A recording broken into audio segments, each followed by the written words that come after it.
Good evening, everyone. Today is Wednesday, the 13th of May, 2026. So we have that's a regular Wednesday meditation. Today is very unusual day. Lots of things happening, and only 3 days for our big event. So we have few people arrived, and as well as monks. So we have today here in Chanvi and Tan Noparat from Rongkhon, Liverpool, and his first visit to UK and first visit to Scotland. And he said that Aberdeen is much cleaner than in Liverpool.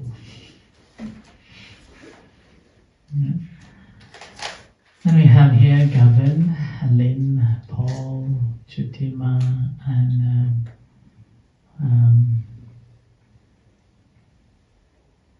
Yom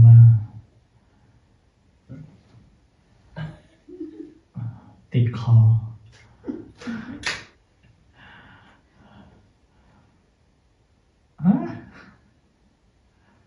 ลิน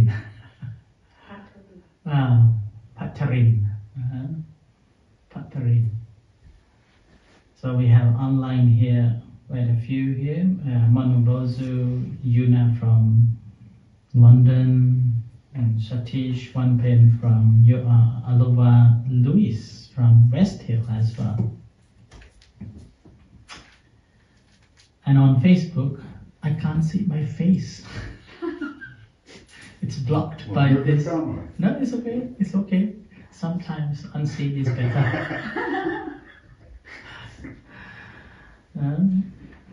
So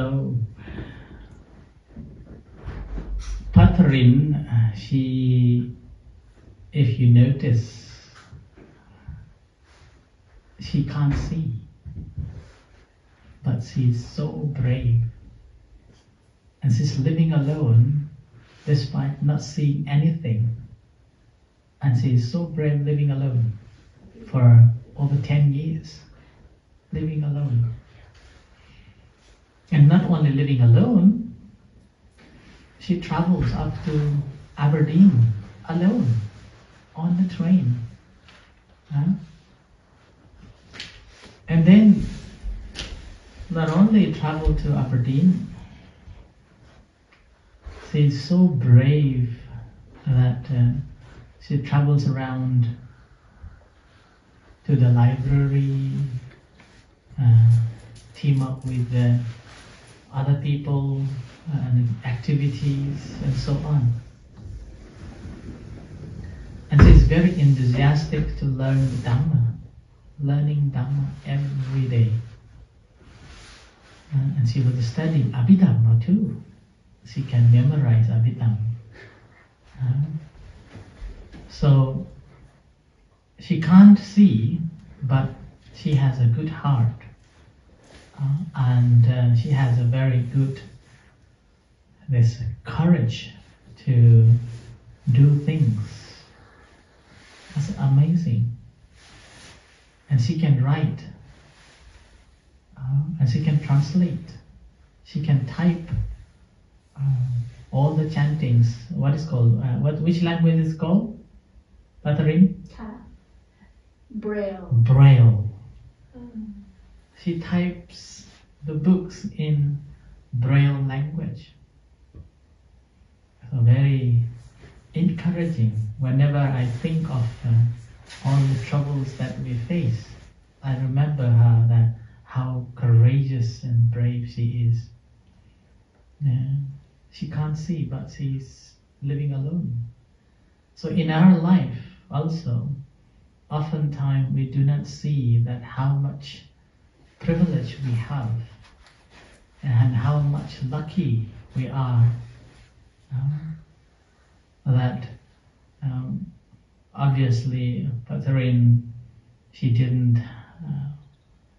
wasn't born that she couldn't see, but she was fit enough. She was a teacher, and she was teaching, helping volunteers, and somehow the physical health got deteriorated and she couldn't see at all.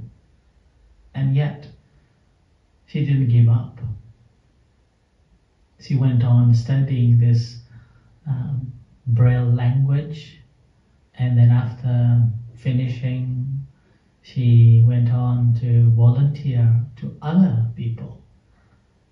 And then somehow, lucky, they got a good heart Englishman took her over in England, hoping to cure her, but unsuccessful. And yet, during that time, she herself pushed and stood up and learned all those things.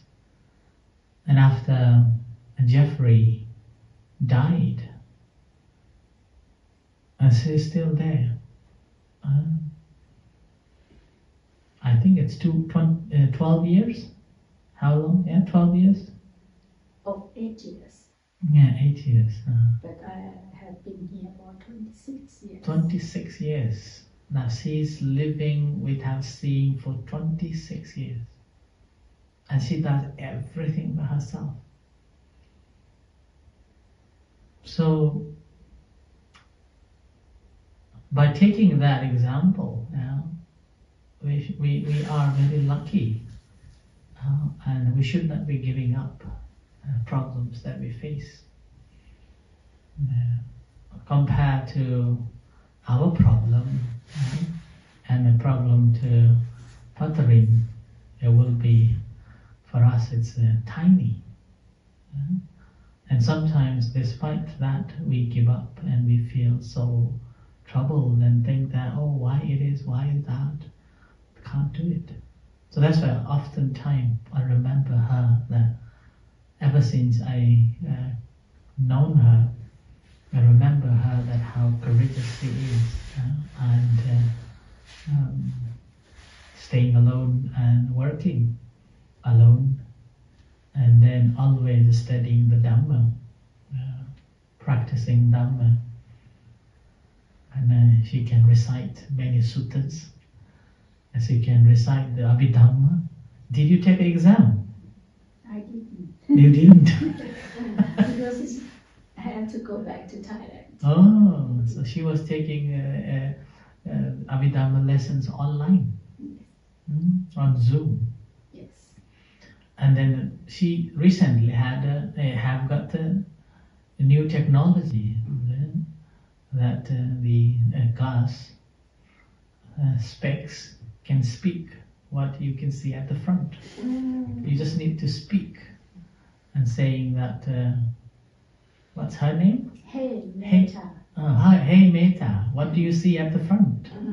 And it will speak with you, tell you. So that's why this is something that we can relate to ourselves, that our problem, we think that are too much, but there are so many that they have been through, or they are going through the problems. And these problems actually is the blessings for us, in a way, if we take it properly. If we don't have a problem, then barely we will look for cure, and we barely or even do not come to the temple at all. So because of the trouble that we have, we want to find ways to come out from it, and we try to study about it. So the Buddha said that these problems we should understand, not keep it for a problem. A problem should be understood. Now, if we don't understand the problem, then we are in trouble. But if we understand the troubles, then that is no trouble anymore. But what happens that because of our attachment to those things, then we try to avoid or try not to accept those problems. Then that trouble, rather than cure, doubles. Yeah, and that causes more troubles. So that's why the Buddha clearly said that in the Four Noble Truths, the first noble truth is the dukkha, the suffering, and that should be understood. And the second, the cause of this suffering, should be eliminated. And then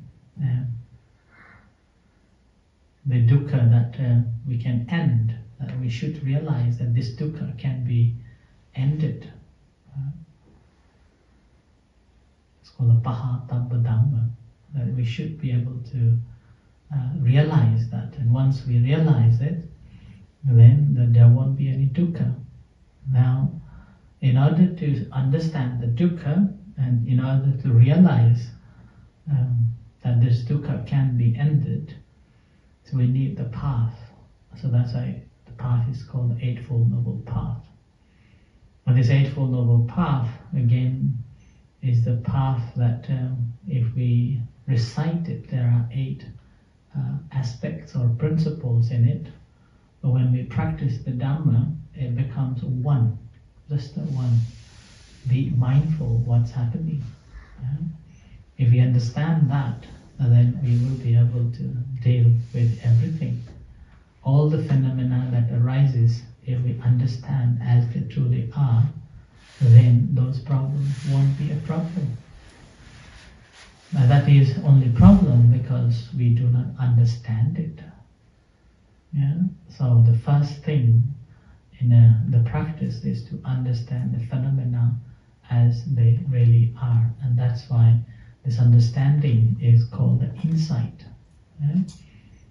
Insight here doesn't mean that we know about certain things only, but we understand all the phenomena, whether the phenomena about our body, our mind, about the nature and everything.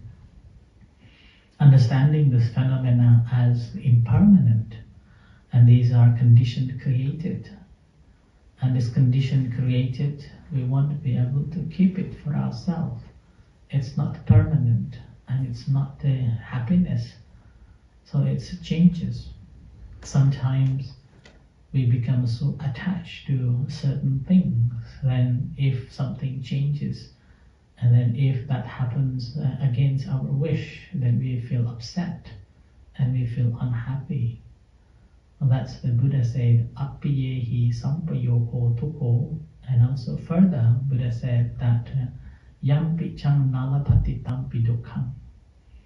Not receiving or not getting what one wishes is a problem, is the cause of a problem. And that normally is the case. Sometimes some people or we normally so attached to somebody and we think that that is perfect, and we create our own perception that that person is perfect, but we do not know whether that is perfect or not, but how just the perception. That's why I often say that we all have our own different world systems that we are living in. Each one of us have got many different worlds, and we know only that small world that projected with us, but the rest of other worlds that that person has, we do not know. And we take that limited one world as the perfect of that person, whereas we do not know all other things of that person's world system. And when that changes, then that causes a problem. It's like when someone is fall in love with somebody, and that person, let's say when you are in love, everything is perfect, and you make so many vows and thinking that, okay, we will live together forever, and so on, and making so many promises and thinking that everything is perfect. But mind changes according to the systems and then according to the environment. And when it changes and suddenly all our perception collapses and we think that it's very difficult to accept and it's very difficult to come to the conditions that it's like that and can't accept, which is the reason when somebody broken heart, they even can't take their own life because they can't accept all the vows or all the promises that they made in the past and now suddenly changed. So that's why we all have our own world system that we are living in, and we're trying to think that that's the perfect world, but end of the day that is the perfect. All these things there, even our own self, forget about other people, our own self, we do not know our whole world system. We all have a little world system, a relationship with this person, relationship with that person, connection with this person, connection with that person. We know only maybe 1 or 2% of that person, but the rest, 98%, we do not know. So it's the part that we have to accept that I know only this bit and I accept this bit. When things happen, we remember the good memories and then forget about all the bad memories and not be disappointed by it and just carry on, move on.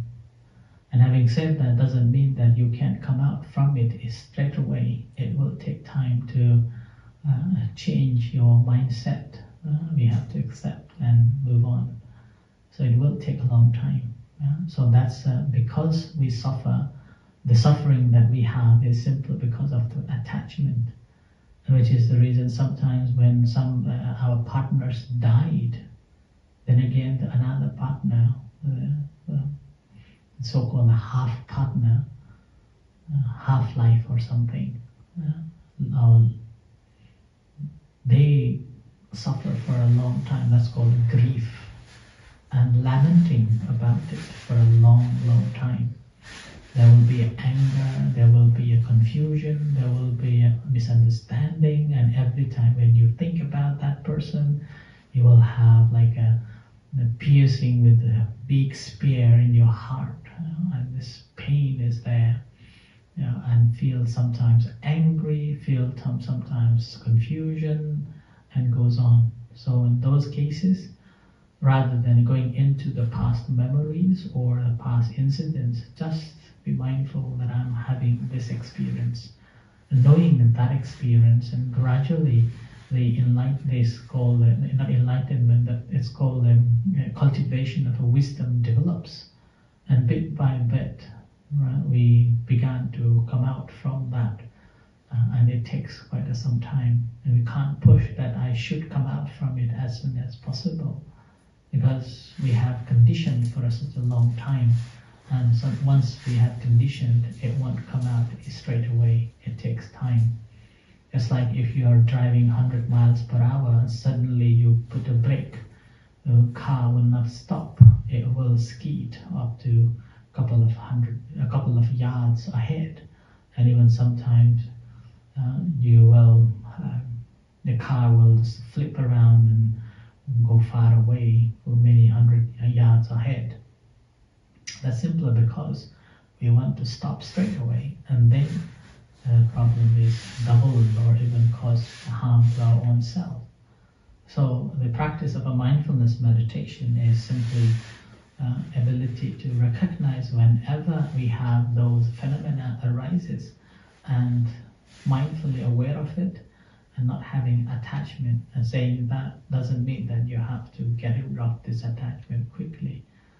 Slowly but steadily, being mindful each time when it happens, when it takes place, when you feel it, and then, this is again right, okay, and then move on. So with that, eventually we will be able to overcome from that attachment, and that's how we will be able to free ourselves. So it takes time, and that's how the Buddha said that people may say the suffering is a problem, but the suffering is actually blessings, disguised blessings.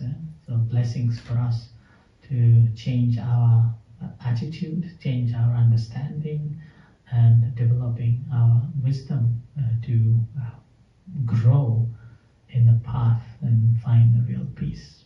So that's the story that I wanted to share. And with this, let's do a practice meditation.